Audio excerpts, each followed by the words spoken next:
Dear Church, I write this at a very strange moment indeed, since it is a moment when I am both leaving and joining. I am leaving that place which I have occupied for over 3 decades, once described by a child as being that man who lives at the front of the church. In many ways that has been true. I have lived, if not at the front, then in front of the church. Triumph and tragedy, success and failure, folly and faith have all been played out under public scrutiny. At the same moment, I am joining the ranks of the church's volunteers, a place which I have not occupied since I was 23 years old. I am no Paul, but like him in our verse today, I want to pass on some of those things which I have learned. Cherish the team, always. Long after the chairs are packed away from the special event or the ribbon cut for the new project, the value of the team and its players remains. The bruises you have inflicted or borne, the prayers you have prayed and the answers you have seen are a much longer inheritance. Value them. The value of words. Never underestimate the power of your words to wound or to heal. Your one word of encouragement could bring sunshine after many a long day of cloud. Equally, your harsh word could tip the porcelain vase of someone's self-confidence off the shelf where it will smash to the ground below. All it took was the right words from the right person to create a living, breathing, growing wonder of a planet. They still carry that power.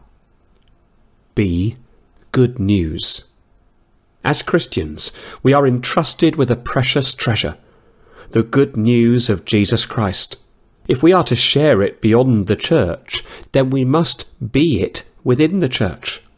Let the other people who are reading this letter see that the values of Jesus have invaded your very soul. Let those values affect your speech, your actions, and your hopes. Our mistakes shame us less than our failure to make them.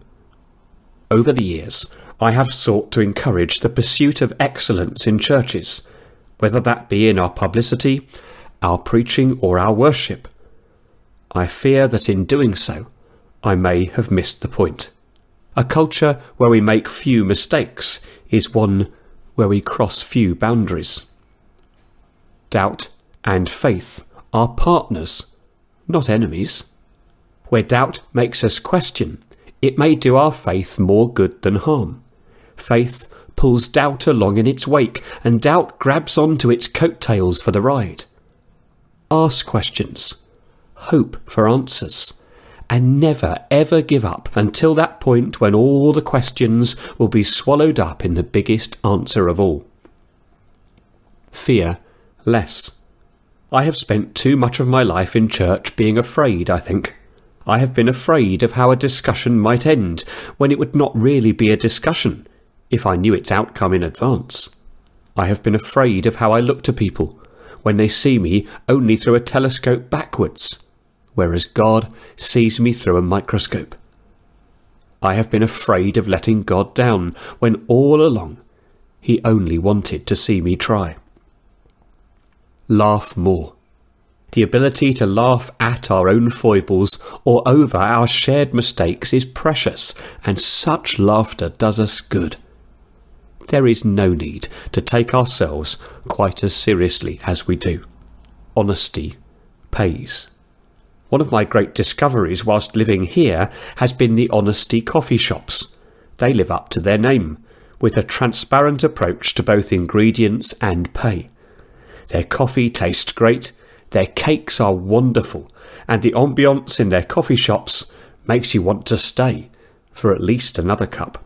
I would be lying if I did not confess that I have wondered a little at God's purpose in bringing me here. Certainly some of the plans and dreams with which I arrived have not come to be. Maybe there have been other things, though. Maybe the church is a slightly more honest place. If we can live better with our shared past, our present challenges, and our future hopes, then this will be a good place for many to stay, for another cup or two. And finally, know this: God loves you. He loves you on your good days, when you are like a polished mirror, reflecting his likeness almost flawlessly. He loves you on your bad days too, when the mirror is broken, and his reflection is seen only in the scattered shards. He loves you, and that is enough every day.